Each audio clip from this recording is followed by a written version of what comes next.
it did seem. So he may be coming up shortly. We'll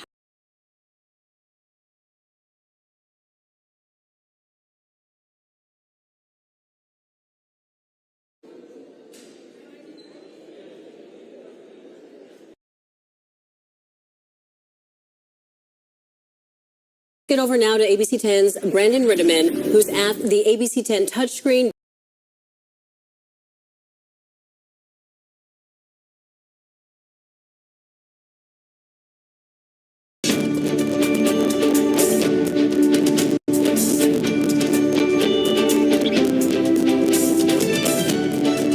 Welcome back to the final.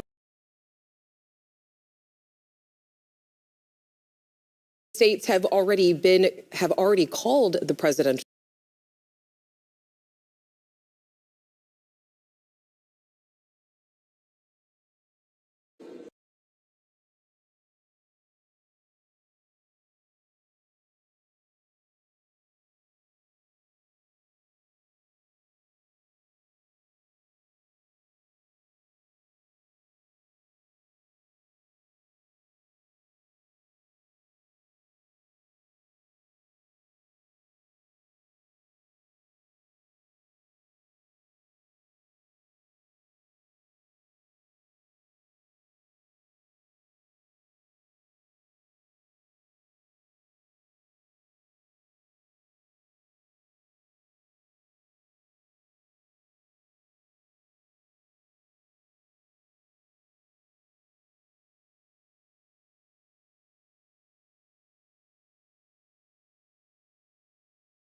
Hate seeing ads? Here's how to get rid of them, or get paid to see them. Do you know how much of the content you see on a daily basis are actually ads? That's an ad. That's an ad. Yep, all ads. That's why Pi will transform the way you scroll online. It blocks all ads for free. YouTube ads, cookie pop-ups, search ads, and it even works on Amazon. But that's not even the best part. Pi is the first ever ad blocker that will pay you if you opt in to see ads. You can finally get straight to your search results without being bombarded with a million ads. And unlike most ad blockers, you know this. And you were looking at the popular vote, it's still.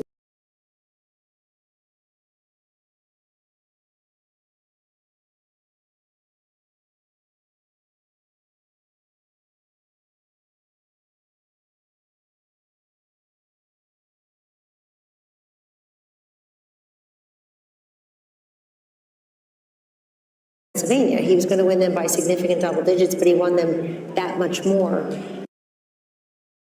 I think running up the totals in Florida, which was a swing state not that long ago, over 1.1 million votes or so. Haley, right, your home state. And this is, look, I think that when the Democrats take a look at this candidacy, it's not going to be that she had too much time, not enough time. She's just a flawed candidate. She doesn't speak well. She doesn't work hard. I'm not being mean or partisan. I don't know why the country would have rewarded this candidate with the big job when they could. As vice president, that affects our lives in a positive way. She was given that opportunity. I personally like to thank the women of The View tonight for asking this question, for having her on. Oprah, we see you, and so on and so forth. People who thought they were doing her a favor because they made her something she's not. It's the opposite for Trump. They make him something he's not. Take that one word, take that one line, take that cherry pick this, that, the other. You never get the essence. I go back, does everybody remember 5 years ago, so Laurel and Yanny, or what color dress? You hear Laurel, I hear Yanny. You see a blue dress, I see yellow dress. We were all looking at the same thing. That's the way Donald Trump is in this country. There are people who look exactly the same person, and they see two different vistas. I think it's time that we try to see one. Look, I don't know who said it earlier. I'm a little worried about the reaction of the Democrats and the common people here. I'm very worried. I think that there are a lot of unhinged people across the political spectrum, and we gave very little quarter to how many anti-Kamala voters are out there. I don't want to hear the words racism and sexism. It's eyesight and hearing. We were listening and watching her, and I'm very worried that we've not talked a lot about how violent people may be and angry because she lost. Right. I'm afraid of that. Right. I mean, I can just imagine thinking about The View, and a week or so ago, they were saying, you know, what is wrong with someone who would vote for him? Michelle Obama. We weren't raised like this. Who raised these people? So I can only imagine what tomorrow is going to look like. You know, I will say when we talk about The View, you know, what comes to mind is we mentioned the carnage speech that President Trump gave at his inauguration. And my mind automatically went to the unity speech that Biden gave, and he mentioned unity a half dozen times. But when you think about what we got over 4 years, there was the garbage comment that didn't come in isolation. There were all kinds of comments. Neanderthal was one of the first words he used to describe those who opposed his COVID edicts. The Mark Cuban comment, he was an official surrogate of the Kamala campaign. And for, you know, as mean as some of President Donald Trump's tweets have been and people have problems with it, one thing I've challenged Democrats to find is one example of him disparaging the country, half of the country, and that's something he has not done. And so I expect you'll hear a unifying tone, and I expect you're going to see a very successful presidency and one untethered maybe from some of the things that were holding him back. What comes to mind is an Oval Office meeting that we had where Dr. Fauci was urging him not to open the country. And I watched President Trump fight vociferously, saying people are losing their jobs. We must open the country. He wanted to do it sooner than he did. I think a Donald Trump who goes with his instincts is going to be a Trump that ultimately leads a very successful country in second term. You know, Martha, Joe Biden mentioned the word unity more in his inaugural address than any president, I think, except one. If he's serious about that, he'll pardon Donald Trump. He'll also pardon his son. And then he'll put pressure on Georgia and New York to end this lawfare. If there is any silver lining tonight, it is that lawfare actually helps the person that you are trying to go after. We need a justice system. The lady needs to wear a blindfold for a reason. We got to stop this prosecution of our. We need a really solid attorney general. John Ratcliffe. Can do it. Sorry, John. No, John. I apologize. Sorry. There will be a lot of talk about cabinet members, Treasury Secretary, Secretary of State, Secretary of Defense.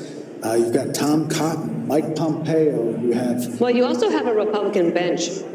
And sometimes, like you were saying, that the Democratic Party is quite old right now. There's not a great bench, although there are some, and especially, but when you take governors and then they have to build up that bench back up. But the Republican bench is pretty strong right now. There you see Doug Burgum and Vivek Ramaswamy, Steve Wynn, his lovely wife Andrea. So people are there waiting for the former president. Britt would like to know where he is. He's watching us. Can we say tonight?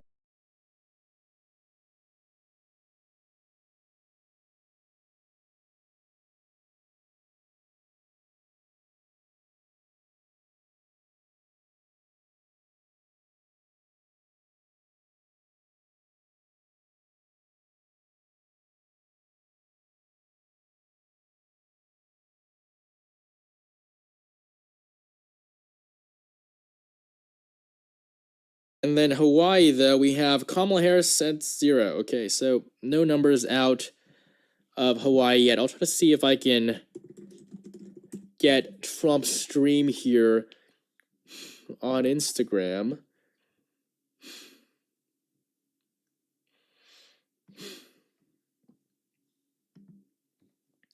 I guess I will need to log in, so just give me 1 second there. Try to pull up what he's streaming.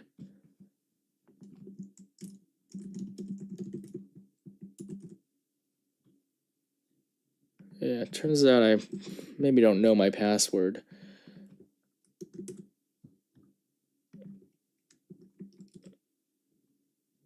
Yeah, doesn't matter. Trump will come out in just a few moments, though, anyways.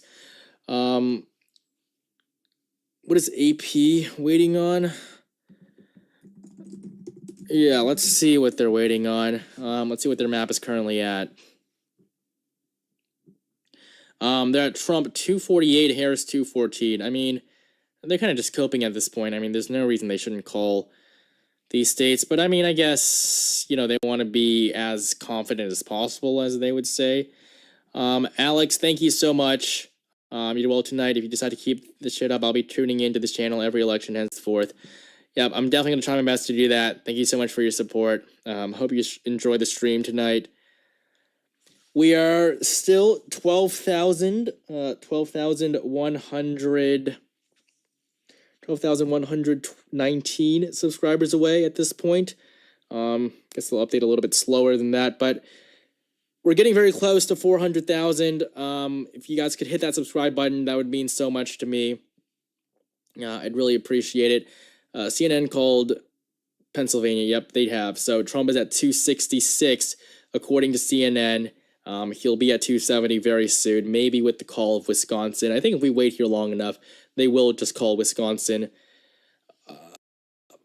We've been here now for 8 hours and 20 minutes. My 2020 stream was almost exactly 9 hours long.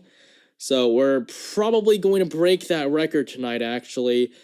But if you guys could hit that subscribe button, we've already gained exactly 100,000.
Do you need